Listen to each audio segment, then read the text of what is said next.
Bonjour et merci d'écouter ce nouveau podcast consacré aux charlatans du web, et plus précisément même aux charlatans des réseaux sociaux, parce que oui, sur les réseaux sociaux pullulent de plus en plus de charlatans. Un charlatan, au sens littéral du mot, c'est un usurpateur, une personne qui pratique l'art de l'imposture en vue de gagner la confiance d'autrui et de lui soutirer de l'argent. C'est une personne qui endosse un rôle qui n'est pas le sien, qui se fabrique de toutes pièces une légitimité factice dans un domaine précis et qui use ensuite de stratagèmes pour asseoir et diffuser cette légitimité, toujours dans le but évidemment d'en retirer un profit. Et depuis quelques années, le charlatanisme est un business à part entière sur les réseaux. Soyons clairs, toutefois, je ne dis pas que toutes les personnes qui vendent un service ou un produit via les réseaux sociaux sont des charlatans, surtout pas. Mais j'affirme en revanche que les réseaux sociaux ont vu éclore, au milieu d'entrepreneurs honnêtes, légitimes et laborieux, un bon paquet de charlatans malhonnêtes à la légitimité très discutable et au sens du labeur inversement proportionnel à leur appât du gain. Si on remonte le temps d'une petite dizaine d'années, on se souviendra de la professionnalisation qui a permis à quelques youtubeurs, d'abord, de pouvoir commencer à vivre de leurs partenariats et des gains publicitaires engendrés par leur vue. Les annonceurs étaient plus que friands de ces espaces encore sauvages où placarder leur publicité. Mais c'est très compliqué de vivre vraiment de ces partenariats. Il faut une très large communauté, une audience vraiment régulière, et il faut aussi et surtout produire du contenu dans un créneau recherché par les annonceurs. Alors en parallèle, certains créateurs de contenu ont élargi leur champ d'action et ont décidé de se diversifier en montant un business à côté de leur activité sur les réseaux. Leur notoriété servait alors de booster à leur nouvelle activité. Des créatrices de la sphère beauté sortaient des produits en partenariat avec des marques déjà installées, d'autres lançaient leurs propres marques, d'autres encore des box beauté, des vulgarisateurs écrivaient des livres, des auteurs de blogs devenaient auteurs tout court, certains influenceurs sportifs proposaient des programmes de remise en forme, d'autres ouvraient des boutiques en ligne. Je suis certaine que nombre d'exemples vous viennent en tête et on pourra toujours discuter de la qualité des produits ou des services que toutes ces personnes ont commercialisés, mais une chose est sûre, ils ont tous suivi le même schéma de développement. Ils ont capitalisé à partir de ce qu'ils avaient. Et ce qu'ils avaient, c'est d'un côté un talent, une passion ou un domaine d'expertise, et de l'autre, une communauté qui leur était devenue fidèle à la fois parce qu'elle était de base intéressée par ce domaine commun et parce que le temps lui avait ensuite permis de mesurer la légitimité qu'elle voudrait bien accorder à ces personnes dans ce domaine donné. Mais tapis dans l'ombre de cette mécanique du succès pendant tout ce temps, observant sans en perdre une miette, se tenaient, les charlatans du web. Eux aussi avaient des rêves plein la tête. Alors non, eux ne rêvaient pas de lancer une marque de make-up ou de vêtements de sport, eux ne rêvaient pas de sortir un roman ou un livre de cuisine, eux ne rêvaient pas d'ouvrir un site spécialisé dans un domaine de prédilection, eux n'avaient pas de domaine de prédilection d'ailleurs. Eux, ils avaient des rêves simples. Ils ne rêvaient que de vendre des choses à des gens. Et autant c'est facile quand on a la passion, le talent, l'expertise ou tout ça à la fois, de faire ensuite commerce du fruit de son labeur, c'est même naturel, c'est la suite logique quelque part. Autant vouloir faire commerce quand on n'a pas de fruits, je veux dire quand de base on n'a aucun talent particulier, aucune passion particulière, ni aucune expertise, là ça implique à minima une dynamique nouvelle à inventer. Mais pas de problème, les charlatans du web ont inventé cette dynamique nouvelle. Avec passion quand même, ils ont inventé leur propre business model. Oui, avec passion, eux aussi. Non, ne leur enlevons pas ça, parce que non, ils n'ont pas la passion de la science, de la cuisine, de la mode ou d'un quelconque domaine donné, mais ils sont passionnés quand même. Ils sont passionnés, oui, par le profit. Leur rêve, c'est de disposer d'une communauté à qui, eux aussi, ils pourront vendre des choses. Alors ils bossent les charlatans. Ils se retroussent les manches, ils se sortent les doigts et ils rassemblent les ingrédients. Premier ingrédient, ils bâtissent cette communauté et ils y parviennent assez rapidement, ce qui est à saluer, sincèrement. Après tout, comme le dit Orelsan, si c'était si facile, tout le monde le ferait. Par contre, leur communauté est de taille honnête, mais pas dingue non plus, pas si large en tout cas que celle de personnes qui ont passé des années à partager avec passion sur les réseaux, forcément. Déjà parce que eux, non, ils n'ont pas des années, ils ont besoin d'aller vite, les charlatans, ils ont besoin d'arriver vite à l'étape du profit, et puis la passion, c'est très surfait comme truc, partagé n'a jamais été leur moteur. Ça ne les empêche pas de donner, attention, non, non. Mais tout ce qu'ils donnent est calculé, planifié, le but étant de prendre beaucoup plus par la suite. Donc, leur communauté est de taille honnête, mais pas fidélisée depuis si longtemps et aussi farouchement que d'autres. Qu'à cela ne tienne, deuxième ingrédient, ils créent un besoin. Parce que cette communauté moins grande et moins éprise que d'autres devient plus que suffisante si une part plus large de ses membres est prête à acheter ce qu'ils auront à vendre. Leur communauté n'a certes pas cette sorte de fidélité que seul le temps peut faire acquérir, elle ne serait probablement pas prête à acheter n'importe quoi, mais qu'à cela ne tienne, les charlatans vont mettre en vente ce que tout le monde veut, ce pourquoi tout le monde est prêt à passer à la caisse. L'accès facile à une part de bonheur en plus. Et pour ça, pendant des semaines ou des mois, non, pas des années, on a dit, ils n'ont pas le temps, le profit n'attend pas. Donc pendant des semaines ou des mois, ils vont mettre en ligne, sous couvert de partage, une grande quantité de contenu, en insistant bien surtout sur le fait que tout ça est gratuit. C'est très gentil, qu'ils veulent juste, oui, qu'ils veulent juste partager, aider les autres, merci. Mais chaque nouveau contenu participera, l'air de rien, insidieusement, sournoisement, à consolider la même idée dans l'esprit de tous ceux qui les suivent.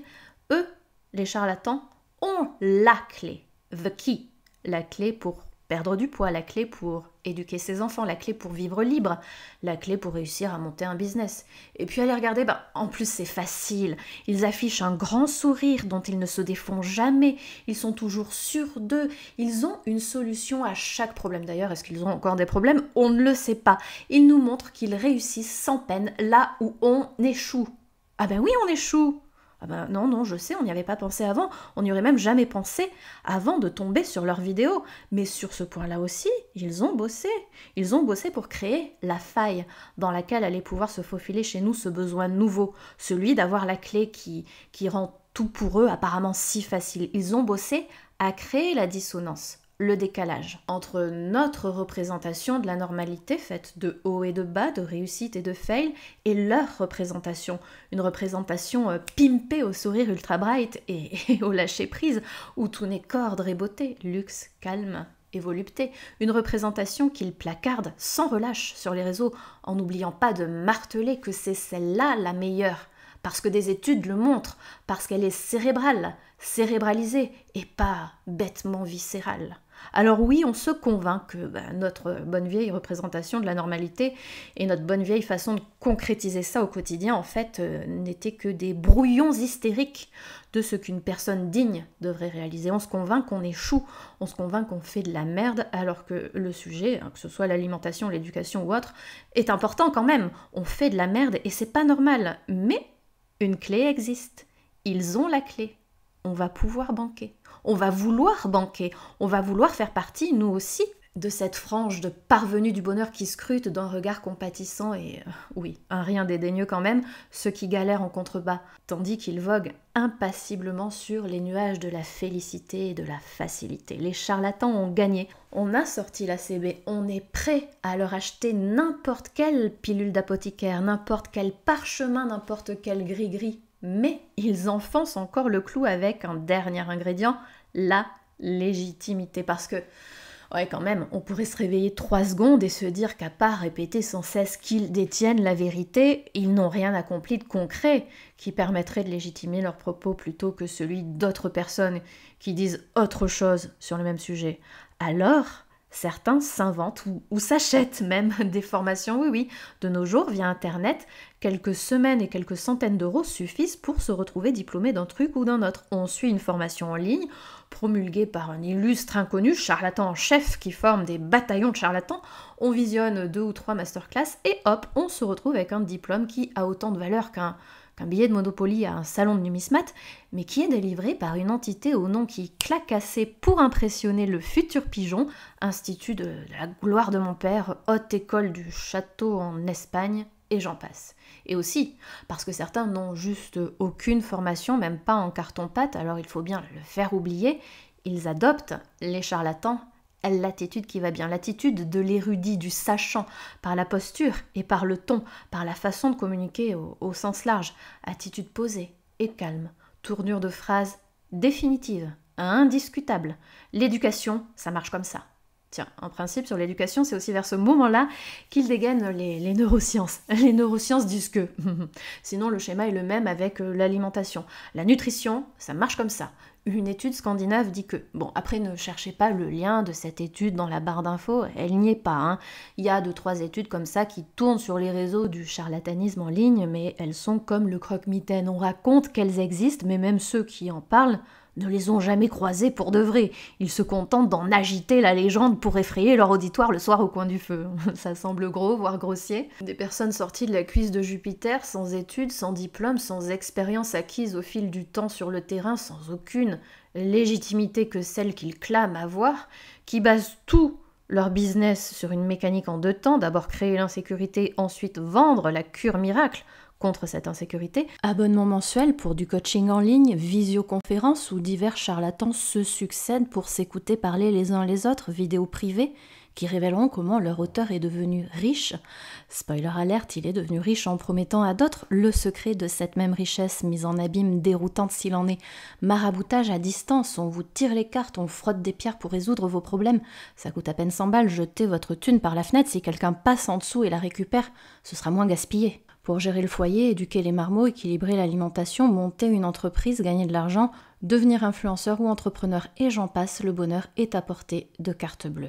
Ça semble gros, voire grossier, des personnes qui misent sur le fait que le bonheur, quel que soit l'aspect qu'il revêt, est une denrée pour laquelle beaucoup de gens sont prêts à payer très gros, surtout si on leur promet que ce sera facile et sans douleur de l'obtenir, et que si on ne peut pas le leur vendre directement, on peut au moins leur vendre l'illusion qu'il est à portée. Oui. Ça semble gros, voire grossier. Pourtant, on se laisse duper. Parce que ce qu'il se passe sur les réseaux sociaux depuis quelques années a totalement brouillé nos repères. Avant, une personne faisait des études, des recherches, dans l'ombre et l'anonymat les plus entiers, prenait son temps pour se spécialiser dans un domaine de compétences précis, et c'est ce qui allait constituer sa légitimité et faire qu'elle devenait parfois alors connue par le public. Sérendipité en quelque sorte. Mais les charlatans du web ont compris. Aujourd'hui, on a renversé l'équation. Aujourd'hui, c'est le fait d'être connu qui rend quelqu'un légitime. Être connu, c'est être visible et être aimé aussi. Quand on est aimé, on sait qu'on sera suivi. On le sait avant même de lancer les machines. Et comme on ne peut pas être aimé de tous, on sait qu'on sera à minima visible. Et quand on est visible, on sait que sur le lot de ceux qui nous verront, une partie non négligeable prendra pour argent comptant tout ce qu'on lui dira. On lui dira « je sais » et alors on saura. Ça suffit au charlatan. Il n'a pas besoin de plus que ça. Ceci dit, comme il est joueur quand même, comme il a le sens de l'acrobatie, souvent il parachève son œuvre via un habile autodiagnostic aux allures de confession intime. Il révèle, dans un souffle, être victime du syndrome de l'imposteur. Tu m'étonnes, John. Et le plan se déroule ensuite sans accroc. Les fidèles vont pile où l'imposteur veut qu'ils aillent, il le rassure avec ferveur. Mais si tu es légitime, vas-y, lance-toi. La foule consent, la foule réclame. Voilà, le charlatan a gagné. Il a pignon sur rue, nous l'avons installé. Nous lui avons donné le pouvoir de nous manipuler. Heureusement, bonne nouvelle, nous pouvons le reprendre à tout moment, en consommant le web comme tout le reste, de façon raisonnée, réfléchie, en s'interrogeant d'abord sur les raisons qui nous poussent à vouloir acheter tel produit ou tel service pour déterminer si c'est la résultante d'un besoin ou d'un désir personnel ou si c'est pour tenter de contenir l'insécurité psycho-émotionnelle que la société distille et dont les charlatans nous invitent à nous enivrer jusqu'à perdre nos repères. En questionnant ensuite la légitimité des personnes qui veulent nous vendre ce produit ou ce service. Pourquoi devrait-on avoir confiance en elles? Est-ce seulement parce qu'elles sont visibles sur les réseaux? Est-ce que sincèrement ça nous suffit? Ou est-ce que leur parcours contient des étapes qui les rendent légitimes à nos yeux? Pas forcément des études, pourquoi pas aussi une expérience, une passion, une expertise autre qu'auto-attribuée en fait. Et enfin, plus largement, en se méfiant des gens qui voudraient faire du bonheur une marchandise. Le bonheur ne s'achète pas. Le bonheur ne se livre pas en kit avec notice des étapes à suivre. C'est un équilibre personnel qui fait ton bonheur. Et ce n'est pas forcément le même équilibre d'ailleurs que celui du voisin. Ce n'est pas la société qui peut t'indiquer comment tu dois t'y prendre. Il existe des gens qui ont acquis au fil de leurs expériences de vie des astuces qui n'aident pas directement à accéder au bonheur, mais qui aident à cheminer sereinement.